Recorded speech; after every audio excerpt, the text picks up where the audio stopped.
The content provided in this video is for educational purposes only. While every effort has been made to ensure accuracy, we do not claim absolute correctness. Viewers are advised to cross-check with official sources. This video is not affiliated with any government body. जय Hind.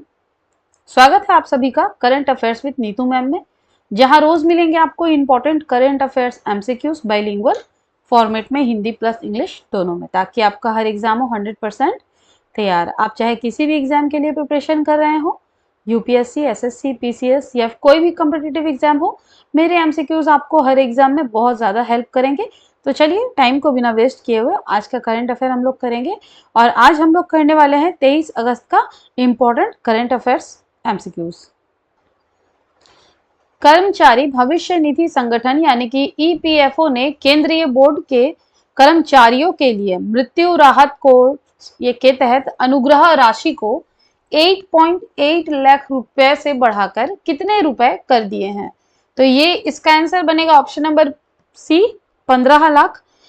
EPFO ने केंद्रीय board के कर्मचारियों के लिए मृत्यु राहत कोष यानी कि डेथ रिलीफ फंड के अंतर्गत दिए जाने वाले अनुग्रह राशि को पहले के 8.8 लाख से बढ़ाकर 15 लाख कर दिया है। ये वृद्धि 1 अप्रैल 2025 से प्रभावी होगा। नेक्स्ट क्वेश्चन करेंगे, क्वेश्चन नंबर 2। सूर्य के अध्ययन के लिए निम्न में से किस अंतरिक्ष एजेंसी ने सूर्या एआई को विकसित किया है? नासा ने किया है। ऑप्शन नंबर डी यहाँ पे हमारा करेक्ट आंसर बनेगा। नासा ने आईबीएम के साथ मिलकर सूर्या नामक एआई मॉडल लॉन्च किया है, जो अंतरिक्ष मौसम की सटीक भविष्यवाणी करता है। इसे नासा के सोलर डायनामिक्स ऑब्जर्वेटरी के 9 वर्षों के डेटा पर प्रशिक्षित किया गया है। ये सौर गतिविधि का विश्लेषण कर सौर ज्वालाओं को और कोरोनल माइस इंजेक्शन की शुरुआती पहचान करता है, जिससे पृथ्वी पर संचार, सैटेलाइट और पावर ग्रिड की सुरक्षा बढ़ती है। नेक्स्ट क्वेश्चन करेंगे, क्वेश्चन नंबर 18। 18वें अंतर्राष्ट्रीय पृथ्वी विज्ञान ओलंपियाड में भारत के लिए किसने स्वर्ण और रजत पदक जीता है? तो इसका आंसर क्या बनेगा? इसका आंसर बनेगा Reyansh Gupta. Option number A यहाँ पे करेक्ट आंसर लगेगा। लुधियाना के हैं। लुधियाना के रेयांश गुप्ता ने चीन के जिनिंग में आयोजित 18वीं अंतर्राष्ट्रीय पृथ्वी विज्ञान ओलंपियाड यानी कि IESO 2025 में 1 स्वर्ण और 1 रजत पदक जीता। वे saint Paul Mittal school Ludhiana के क्लास 12 के छात्र हैं और भारत के टीम कप्तान रहे। भारत ने कुल 7 पदक और 1 विशेष पुरस्कार जीता, जिसमें 31 देशों की टीम जो है वो शामिल थी। नेक्स्ट क्वेश्चन करेंगे, क्वेश्चन नंबर 4। अंडर 20 विश्व कुश्ती चैंपियनशिप कहां आयोजित की गई, जिसमें भारत के लिए तपस्या गहलावत ने पहला स्वर्ण पदक जीता? Question number 5। हाल ही में किस राज्य ने 18 से अधिक उम्र के व्यक्तियों के नए आधार बनाने पर पाबंदी लगाई है? कैसे आधार बनाने पर? नए आधार बनाने पर पाबंदी लगाई है। ये असम में हुआ है, तो इसका आंसर ऑप्शन नंबर ए हो जाएगा।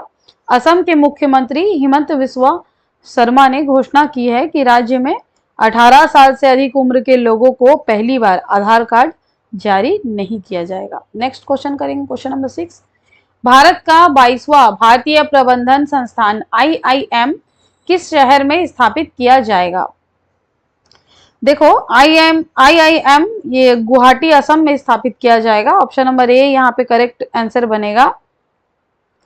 संसद ने हाल ही में पारित किए गए नए अमेंडमेंट बिल, जिसका नाम है Indian institutes of management bill 2025 के माध्यम से गुवाहाटी में नए IIM की स्थापना की मंजूरी दे दी है। ये देश का 22वां IIM होगा। इस परियोजना के लिए केंद्र सरकार 555 करोड़ की वित्तीय सहायता मुहैया कराएगी। नेक्स्ट क्वेश्चन करेंगे, क्वेश्चन नंबर 7। ई गवर्नेंस पर 28वें राष्ट्रीय सम्मेलन का आयोजन कहाँ किया जाएगा? ये 9 और 10 जून 2025 को आंध्र प्रदेश में विशाखापट्टनम के नोवोटेल में आयोजित किया जाएगा। तो इसका आंसर बनेगा option number C. Next question करेंगे। बनारस हिंदू विश्वविद्यालय के शोध के अनुसार आनुवांशिक कारणों के कारण किस जनजाति में टीबी की उच्च दर है? ये सहरिया जनजाति है। Option number B correct answer बनेगा इसका। मध्य प्रदेश की है ये, जिसे विशेष रूप से कमजोर जनजातीय समूह यानी कि पीवीटीजी के रूप में मान्यता प्राप्त है। इनमें टीबी की दर 1518 से 3294 प्रति 1 लाख की आबादी है, जो राष्ट्रीय औसत से कई गुना ज्यादा है। इस अध्ययन में वैज्ञानिकों ने विशेष रूप से मातृ वंशानुक्रम यानी कि जिसको माइट्रोकांडिया कहते हैं, इसकी भूमिका का विश्लेषण किया और पाया कि सहारिया जनजाति में 2 दुर्लभ मात्र हैप्लोग्रुप यानी कि N5 और X2 मौजूद है, जो आसपास की अन्य जनजातियों में या फिर जातीय समूह में अनुपस्थित है, वहां पे उपस्थित नहीं है, उनमें नहीं पाया गया है। नेक्स्ट क्वेश्चन करेंगे, क्वेश्चन नंबर 9। हाल ही में संसद की कार्यवाही के लिए कितनी नई भाषाओं को जोड़ा गया है? 3 नई भाषाओं को जोड़ा गया है। 8वीं अनुसूची में शामिल सभी 22 भाषाओं में उपलब्ध कराने के लिए 3 नई भाषा काश्मीरी, कोंकणी और संथाली को जोड़ा गया है। अब कितने हो गए? 22 हो गए। एक ऐतिहासिक कदम की घोषणा जो है लोकसभा अध्यक्ष ओम बिरला ने मानसून सत्र के दौरान की थी, जिससे संसदीय संवाद में भाषाई समावेशिता और प्रतिनिधित्व को और सशक्त बनाया गया। इससे पहले संसदीय अनुवाद सुविधा केवल 18 भाषाओं में उपलब्ध थी, जिनमें कौन कौन से शामिल थे? तो उसमें असमिया, बंगाली, बोडो, डोंगरी, गुजराती, कन्नड़, मैथिली, मलयालम, मणिपुरी, मराठी, नेपाली, उड़िया, पंजाबी, संस्कृत, सिंधी, तमिल, तेलुगु और उर्दू। और अब इसके साथ साथ हिंदी व इंग्लिश भी। अब काश्मीरी, कोंकणी और संथाली को भी क्या किया गया है? शामिल किया गया और 22 भाषाओं में ये फैल गई है। नेक्स्ट क्वेश्चन करेंगे, क्वेश्चन नंबर 10। दास व्यापार और उनके उन्मूलन की स्मृति के लिए अंतर्राष्ट्रीय दिवस निम्न में से किस दिन मनाया जाता है? तो ये मनाया जाता है 23 अगस्त को। Option number D correct answer बनेगा। दास व्यापार और उनके उन्मूलन की स्मृति के लिए अंतर्राष्ट्रीय दिवस हर साल 23 अगस्त को मनाया जाता है। ये दिन ट्रांस अटलांटिक दास व्यापार के लाखों पीड़ितों को याद करने और गुलाम विद्रोह में अपनी महत्वपूर्ण भूमिका के लिए हैती में हुए विद्रोह का सम्मान करने के लिए समर्पित है। नेक्स्ट करेंगे, क्वेश्चन नंबर 11। भारतीय सेना ने किस राज्य में समन्वय शक्ति अभ्यास 2025 शुरू किया है? असम। तो इसका आंसर क्या बनेगा? ऑप्शन नंबर ए करेक्ट होगा। असम के तिनसुकिया जिले के लाईपुरी में एक्सरसाइज समन्वय शक्ति 2025 शुरू की गई है। ये अभ्यास जो है असम और मणिपुर के अधिकारियों के साथ मिलिट्री सिविल एकीकरण की पहल है। इसका उद्देश्य क्या है? सुरक्षा बलों, सरकारी विभागों और नागरिक संस्थाओं के बीच बेहतर तालमेल को बनाना।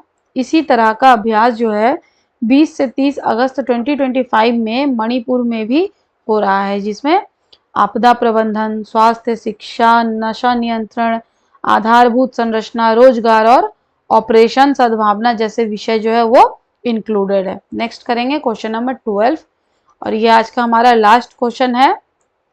सस्टेनेबल पावर 1404 नामक मिसाइल अभ्यास किस देश ने शुरू किया है? ये शुरू किया है ईरान ने। ऑप्शन नंबर सी यहाँ पे करेक्ट आंसर बनेगा। ईरान ने इजराइल के साथ 12 दिन चले युद्ध के बाद अपना पहला प्रमुख सैन्य अभ्यास सस्टेनेबल पावर 1404 नाम से गुरुवार को शुरू किया। ये अभ्यास ओमान की खाड़ी और उत्तरी हिंद महासागर में किया गया। इसमें ईरानी नौसेना ने मिसाइलें दागकर अपनी सामरिक क्षमताओं का प्रदर्शन किया।